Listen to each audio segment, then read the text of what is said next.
Hi everyone, I'm Rachel Hershberg. I'm an assistant professor of community psychology here.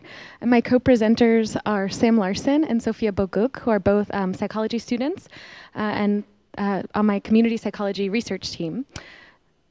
Sam is the lab manager on our research team, and Sophiya joined recently. And they'll both be talking about their research trajectories that have developed as part of working on our project a little bit later.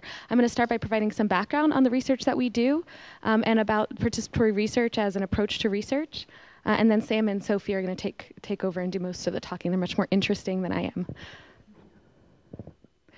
So participatory research has many different origins, but we draw from kind of Freire's way of talking about it. Paulo Freire, Brazilian educator and philosopher, talked about participatory research and particularly education as needing to reject this banking model where we often think about teachers and professors as depositing knowledge onto students as sort of empty vessels in favor of a more problem-posing education model where students and professors come together as co-researchers, co-learners in the process. In community psychology, we take on that approach to address injustices affecting communities in partnership with those communities. As you'll see, my students on our research team, together we're doing research with UWT students, so it makes sense that our students are the sort of co-researchers on the team.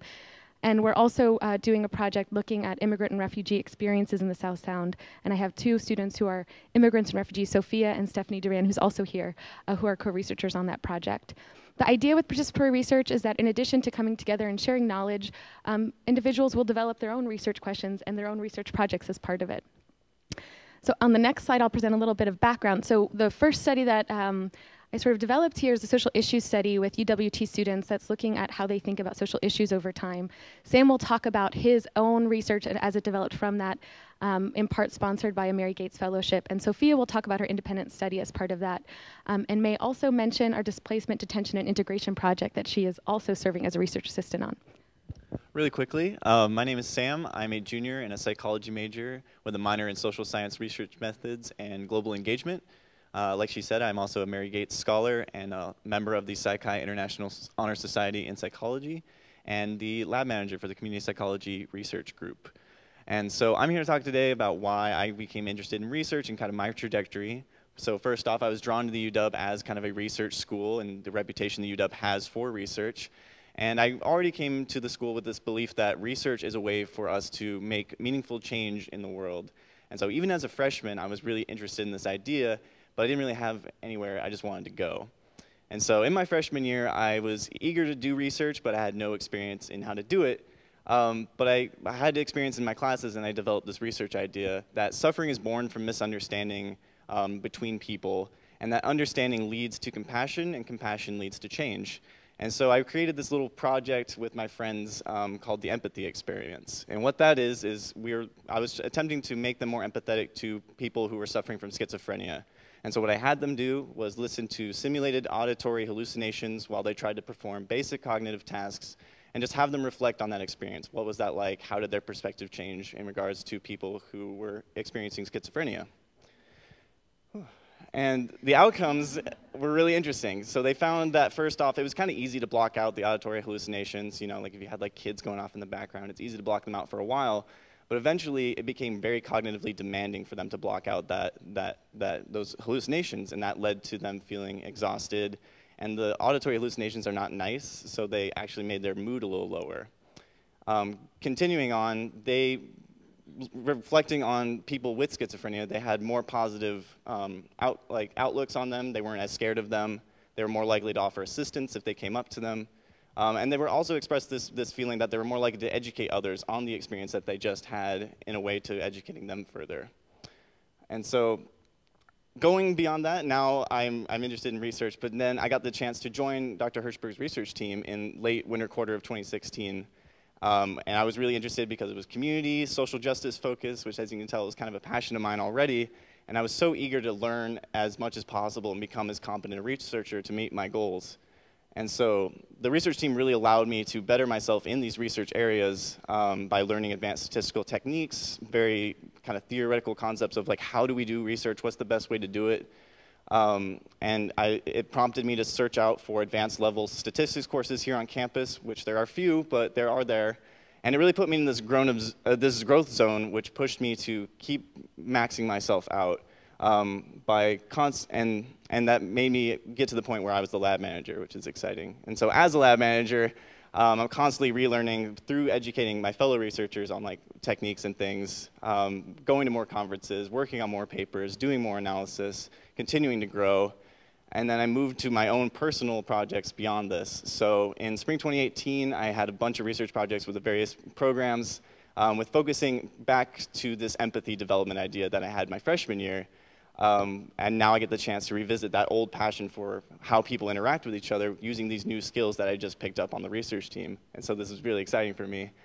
And so I did all that work. I've been presenting on it for the past couple days here, actually. But it's really exciting because now I'm working with a professor from Tufts University, Dr. Sarah Johnson, learning more advanced statistical analysis that I couldn't be taught here. I'm looking to submit some of my papers for undergraduate research journals, and I'm really trying to build this competitive resume for grad school. And so in summary, UWT fulfilled my vision of a university experience, all the research opportunities that I had. UWT and research fostered my passion for social justice and community engagement, and put me in this growth zone where it pushed me to be my best, and has helped me not only in research, but all my academics and my personal life. My name is Sophie Boguk. I am a senior here at UWT. I just recently joined on all 3 research projects that I'm working on. I really did not know that I wanted to do research. I kind of was just following classes, going along with what I was good at, and I had a couple of professors recommend to me that, hey, you should be a researcher because you really think like one. So I joined Rachel Hershberg's team and kind of jumped on and took over her 3rd wave of the study that she's kind of working on right now. And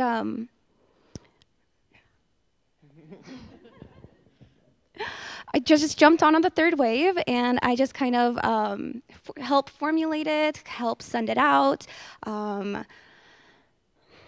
helped keep track of all the participants, helped send out the gift cards as a thank you to all the participants. And it was a great experience of just learning to work with others on such a project and such a huge scale of so many participants. And it was great just to get to know my lab members, that they're so passionate and that they want to make the world a better place. It made me realize that, like, hey, I can do so much more too. So that was a great experience. I'm a lot faster talker than at home. So I also work on the DDI project with Dr. Hershberg, which is displacement, detention, and integration. So we want to learn more about immigrants' experiences of being detained and then released in the Tacoma area. And we want to use this knowledge to then help other immigrants who will be going through the same process, because I'm sure there will be more. So with that, I'm responsible with my friend Stephanie. We're responsible for advertising the project. We then call, schedule, and conduct the interviews with participants who are interested. We will then be transcribing it, and then once we have a good amount of participants, we will also be analyzing the data. So my 499 project, I kind of noticed a little while ago that my family, who's Ukrainian, tends to have very racist views, and I could not figure out why. Because the country that I'm from, like, there aren't that many people of color, so I just was confused of why these views if you've never actually had the experiences. So for my project, I interviewed 3 Slavic pastors and a Ukrainian refugee, and I noticed that the 3 pastors, they would not answer my questions directly. They would kind of skip around the topic. They would try to kind of answer it differently, and the only one who gave me an actual answer was the Ukrainian refugee. So she told me that when she was young and where she was from, that they were actually taught to be hateful. That when she was young, her parents would speak badly of just other ethnicities, and growing up, she thought it was normal. And that it took her a long time to realize until she was here in the United States and interacting with others that her views were wrong.